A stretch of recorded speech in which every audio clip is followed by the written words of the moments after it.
Hi, and welcome to the Keys to Therapy. Today's episode is what to do when a client is crying. So I know it's stereotypical that a lot of people are like, oh, therapy, like you're going to be crying all the time, get your tissues ready, stuff like that. And even though there's an element of that is kind of true, that's not always the case with most sessions. So I think that because that's true and you could get in a really good rhythm with clients where you're just talking about things, processing, doing different techniques, sometimes it can be jarring when a client, especially one who maybe doesn't show a lot of emotion, starts to. And I think that a lot of therapists can be sort of torn on how exactly to approach that. So I've seen people fighting in therapist Facebook groups about whether or not it's okay to hand clients tissues. And obviously, by my facial expression, you could see like, this is so stupid. Like, it's whatever. It's a personal preference. But I think that if you're in person, you should, at a minimum, have tissues in your office. But I think that there's no real wrong way to do it. I think that if you want to offer clients tissues, then you can just even like push the box a little bit closer to them, or you can pick up and get the box and put it down in front of them, or things like that are nonverbal. If you wanted to just like subtly just be like, here you go, without having to say that, you could also just say it. Or you could also tell them like, if you need a tissue, like, here you, like, I grabbed one for you, or whatever. It doesn't need to be like this big dramatic thing. It doesn't need to mean anything deeper. Literally, it's just human to human interaction. And I think sometimes in those moments where you're the therapist, like, make sure that you're human first and you try to think through what it is that this person might really need at this point. So with that, I think sometimes therapists, especially newer therapists, are like, okay, the client's crying. We need to immediately like jump in and process and validate and what set you off and why are you crying, and let's analyze that. And that's not always necessary. I don't think that that's the go-to move. I think first is the tissue thing, if possible. And the second thing is just to sit with them in those emotions first. Let them get them out. I think a lot of times clients, if they're crying in front of you, it could be multiple reasons, right? Like they're overcome with emotion. Maybe they feel really safe with you and they feel like they can get these emotions out. Maybe they're consistently emotional and this is just you tuning into a little bit more of how they typically are. Like there's a lot of things behind it. So I think the first thing you want to do on the therapeutic side / human side is just sit with them in those emotions, right? So you pass them maybe the tissues and then you sit with them and you just let them feel, and you let the silence be for a minute and just let them experience whatever it is that they're feeling, because sometimes people are crying and then they start talking through it. So you want to be able to give them that space. If you jump in immediately and you're like, okay, so what's going on and why are you upset? They may not even have the answer for all of that yet. So you just sit with it for a second. It also proves that you as the therapist are capable of just being with them instead of trying to fix everything. And I think most people in everyone's lives, when they hear something's going on, they see you emotional, their immediate thought is like, what do you need? Are you okay? How can I help? And they get very uncomfortable about it. So they can start channeling some of those same emotions themselves. So it's nice for people to be able to just like express those emotions without somebody necessarily trying to fix it. So as a therapist, you have to tune into yourself of like, what makes you uncomfortable when people are crying? Is your instinct to fix it and to like jump in and to be like, what's going on? What do you need? How can I help? Are you okay? Like any of those things. Check yourself first and be like, what do I usually do in a situation where somebody's upset and crying? How would I handle this in a client situation? And if you think that there's going to be some overlap, working on why it makes you so uncomfortable that somebody else is sad or expressing those emotions, and being able to start working through some of that so your stuff doesn't show up in the session. But yeah, I think being able to validate the client's feelings and emotions, to be able to say, you don't have to be, I know, to me it's a little cheesy to be like, you're so brave for sharing, but there's ways of saying like, wow, I really appreciate how like vulnerable you're able to be in today's session, or it's refreshing to see you expressing the emotions and not just talking about them, because I feel like you hold a lot in. So things like that, where you're referencing back to who that person is and you're tailoring your response to that individual client, because it's not going to be the same for everybody. So you may have clients be super relieved that they're able to show emotions, and you might have clients really mad that they're expressing their emotions. I've had that before, where I've had clients who like never really cry, and they start crying in session and then they're mad about it. Like they're mad that they're at this point that they're tearing up. And whether they're mad at themselves, which is usually the case, maybe they're mad at you, like there's just tension in the room. So if you're like, thanks for being so brave and sharing, that's not going to work for that type of client. I think with them, you can just sit with them and be like, what are you feeling right now? Like, what do you experience? What are you thinking about this? Or I see you're showing up more emotions than you typically are comfortable with. What does that feel like in your body? What are you experiencing right now? What are you thinking about yourself in this moment? Like there's things like that that you can ask to dig deeper without having to necessarily give them some sort of, I don't know, cliche kind of phrase. And I think you'll develop those skills as time goes on and have a better idea of like how to do that and know your clients well enough to know what response it is that they're going to need. And like I said, it's a skill that develops. So you try different things in the beginning. And if you're not totally sure, then let the silence be for a minute. Ask them what they're feeling and what they need next, right? So is it something you want to sit with and process a little bit more? Or do you need some time away from it and we could come back to it? Let them be in that control space for a minute. You don't need to be fixing everything, and you can't. They need to be expressing their emotions. It doesn't mean anything's broken to fix. So understanding that you're going to be put in positions where you're seeing people be very, very vulnerable, and checking yourself, like I said, if that makes you feel like awkward or anxious in any way. I think sometimes it's really helpful to ask too, if you wanted to, if they need a break for a second, if you see they're like overcome with emotions, hey, do you need a couple minutes? So being able to give them a little bit of an out to like take it in, to sit it with it themselves if needed, that can be really helpful. And again, you'll know your clients to know which ones run away from stuff. So you might be like, ooh, I'm not doing that with this one. Or which ones just keep like pushing through. And you might need a little bit of a break for them to just sit with it for a second. So that's an option.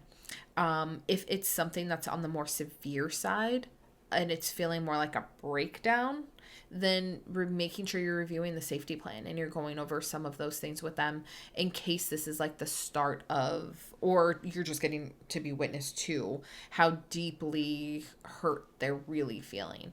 And you want to know that they're walking out of your office okay. So one of the biggest things I see that therapists are uncomfortable with is the time. So if a client is really, really upset and you're running short on time, it can be so awkward to figure out how to pause the session, how to bring up the fact that you're almost done, because that part seems like you're not being human by being like, oh, I've got like 3 minutes left and I need to let them go because someone else is waiting for me. And like, I'm not really sure how to bring that up. And, you know, I think some people just kind of revert, which I don't recommend this, but revert into like a customer service mode and like, okay, well, we've got 3 minutes left. So let's schedule your next appointment, or let's wrap it up, or something like that. So what you want to be able to do is be ahead of the time, right? If you see it's going to this place that they're getting more emotional, or you see that they are very emotional, clock the time for yourself and start working towards, I would say, if they're super emotional, probably 20 minutes beforehand. Give yourself, before the end of the session, give yourself some time to start like processing and working towards getting them at a place where they feel leveled enough to be able to go. It's unfortunate because I know sometimes clients don't understand and they get really upset if they feel like you're pushing them out of the office, but they're one of multiple clients you may have, and it's really hard being that next client who's sitting in the waiting room or sitting on Zoom or whatever platform you use, like waiting and going, well, did the therapist forget about me? Did I have the right time? Is there something going on? Are they okay? Like, am I going to be late to work now because my session's going to run late? Like, there's so many things that come with it. So I think you have to, again, get comfortable with yourself and understanding that the time restrictions, I guess, are there for a reason. And you may be helping this client that you're with by extending the session. But if you have somebody else who's waiting and now it's throwing off their day and your day, you're not really helping anybody. So being comfortable with telling a client like, okay, well, we've got like 20 minutes left and I really want to make sure that we get you to a good place before the end.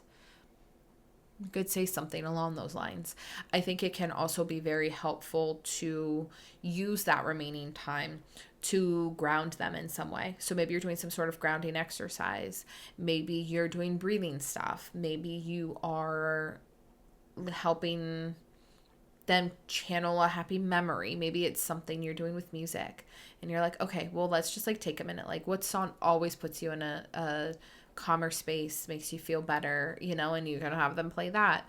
You can have them go over, like, give them some homework. Like, all right, like, if you're feeling this emotion, let's write down a couple questions to sit with in between sessions that we can revisit next time. Like, let them know that you're not just like, all right, let's wrap it up, but you are actually using this towards the therapeutic process.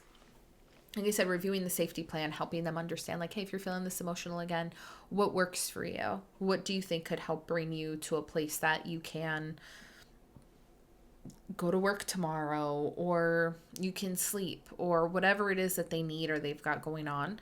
So definitely like some sort of grounding, some sort of way of getting them in a good headspace. So whatever that might mean to you. Maybe that's something like, I know EMDR has the container exercise. We're sort of like, okay, let's envision a container. What does it look like? How does it feel? What's on it?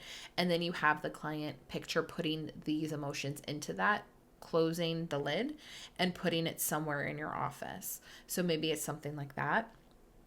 Maybe it's like like tapping exercise, whatever your thing is, being able to have that skill set, essentially toolbox, whatever, handy, so you can pause if needed. I think that is really helpful. It makes you feel more in control when the client's emotions may be out of control, and it helps you get them to a space that they need to be at and take control over the room in a healthy way of like, hey, I understand you're feeling like super dysregulated right now, and I get that. You just shared so much and you've had a lot come up. So I want to make sure that we get you regulated before you have to drive home or before we end today or whatever else. And then make sure you have that next appointment booked and you talk to them like, all right, let's set some goals for next session. Or I'm going to make a note of like, this is where we ended up today. Like, I want to know that we are picking up in this exact same spot next time. So that can be really helpful. So it doesn't feel like you're closing the door completely. You're just like cracking it a little bit, being like, hey, so we're going to like leave it like this, but just know that next time you come in, throw in the door wide open and let's jump into where we were. So I think like that can be reassuring for clients too, who feel kind of stuck of like, what are you doing? Why are you making me leave? This is terrible. I've seen a lot of therapists in the past too be super stuck on the time that they almost feel like disrespectful. If they're like, okay, we have 20 minutes left, we have 15 minutes left, whatever it is. But really you're serving as a reminder to the client who might not even really be that present right now, and letting them know like, hey, kind of pulling back into like what's happening here and now, here's where we're at. So you're really like reorienting them to what's going on, and that's your job. That's what you need to do in that situation. You can't count on them to do that, and it's really not their responsibility to do that. So if you have any qualms about like, oh, but I don't want to remind them of the time because I want them to be present, it's like, no, you can also be present by reminding them about the time. It's just your watch your tone and watch how you're saying things and your facial expressions and like all of that stuff. So if you're like, hey, I know that we've got 20 minutes left and I don't want you to feel like all these heightened emotions as you have to go, about the next part of your day, or however you want to phrase it. So have your little like sayings ready, have your grounding techniques and things ready. So then that way you can help the client get to a good headspace before they go about their day. I think it's a lot. And some clients show emotions in different ways. I've had clients have complete breakdowns where they're like yelling and they're just like really going through it in the session. So making sure that you're able to hold in all of that for them and you're not reacting and taking a ton of that in, like understanding people show a wide range of emotions. So one person's tearing up could be somebody else's like howling. I mean, there's just such a range. Or like I said, somebody else's rage coming through because they're so upset. about whatever the situation is that's making them cry, or the fact that they're crying in general. So basically what you want to do to kind of wrap it back up is you want to make sure that you hand them tissues. That's fine. Or you can just keep them handy and let them decide. But you're able to do that. You are validating their emotions. You're giving them space. You're sitting in some silence and seeing what comes from that. And you're reminding them of the time, and you're helping them regulate before they leave that room or click out of the virtual room or whatever it is, because I think that they're going to really, really need that from you. And there's a skill set that therapists possess that over time, you're able to do that with an ease, a flow. It's natural.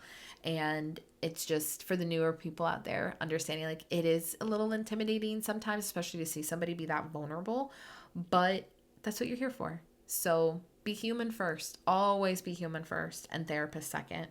So it's okay if for a bit you're just sitting with them. I also would say like some clients, sometimes after heavy sessions like that, they want a hug.